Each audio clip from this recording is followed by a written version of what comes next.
Just a friendly trigger warning that this log contains themes of depression and talk of suicide. If you've been struggling with either, please reach out and talk to someone. I guarantee that there are people out there who want to be there for you. You just have to give them the chance. So, my own mental health journey is, like most other things in my life, vexingly overcomplicated. There were about 2 years, ages 13 to 15, when I desperately needed therapy but didn't get it. And then at the age of 16, I finally went and was told I didn't need it. Now at 18, let's not get ahead of ourselves. At around age 13, I moved from China to the USA.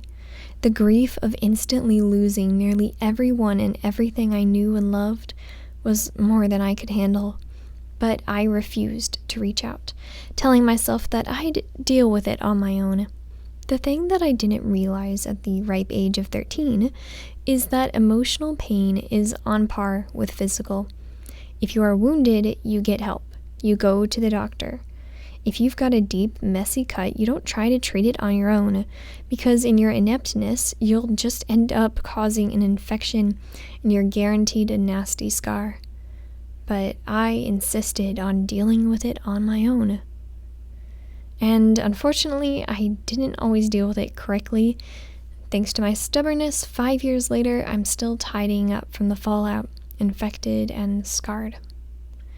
Fast forward to the age of 16, when I finally agreed to go to counseling. I was told that I was too well functioning to qualify as mentally ill. Rather, I was informed that I was just highly emotional and prone to sadness. I think years of dealing with it on my own enabled me to function, but the problem still lurked latent beneath the surface, and it was just a matter of time before they erupted. Fast forward about a year, and I'm in a doctor's office, staring down at a list of boxes, checking one after another after another. They sent me back to therapy.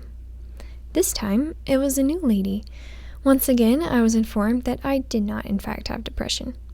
You just need to work through some stuff. She helped me a lot, but, life makes no sense. Recently, I've been feeling rather unmotivated. I've always been a remarkably lazy person, but this felt different somehow. I assumed it was nothing more than end-of-summer blues and tried to push through, but all that came to an unexpected climax when one morning I woke up not wanting to do anything. Not only did I not want to do the things that I dislike, but suddenly even the things I adore were turned distasteful. I couldn't understand it. I had trouble talking that morning. I could barely speak above a mumble, and answering my phone, I literally choked on air trying to force myself to converse, unable to even navigate the jungle gym of human interaction. I drove to the gym, but for the first time in months, even my own guilt couldn't motivate me to work out. I quickly realized that it wasn't just exercise I lacked motivation for. I didn't want to do anything. What was left of my motivation had completely bottomed out. I didn't want to do anything. There wasn't a single activity in the world that sounded in any way alluring. Even eating, the thing that's usually at the forefront of my gluttonous mind, was suddenly nothing but a bother. The only thing I wanted to do was lie on the floor and stare at the ceiling. I barely made it through the lobby without bursting into tears, and the drive home was so scary. It's hard to drive safely when you don't care whether or not you make it home alive. The moment I got to the house, I locked my bedroom door and laid down on the floor. I was only able to stare at the ceiling for a few seconds before getting hit with a wave of unexplainable sadness. I didn't know why I was suddenly crying. I asked my mind, and it just replied that there was no reason. When the floor grew too hard, I climbed into bed and slept for 2 hours straight. I don't even take naps, but I knew that whatever was going on, my only hope for a remedy was rest. It was all better the next day. It was horrible, horrifying.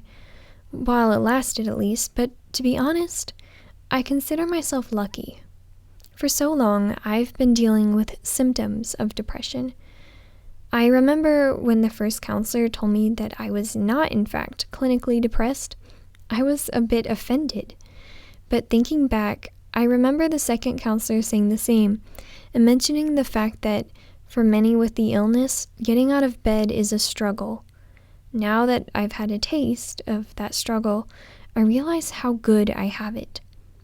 Perhaps I'll have more episodes of utter apathy, but so far I count myself fortunate for what little motivation I've been allowed. For some, that struggle is daily. For me, it's only been a single instant. That reminder of how much more terrible, how much worse things could be, has really reset the way I think about my life. Yeah, it sucks sometimes, but from now on, I will try harder to harness my motivation, to appreciate the very ability to find enjoyment, and I won't take for granted the health that I've been given. Well, we fell apart just in time. Ooh, you say at least it was worth the try.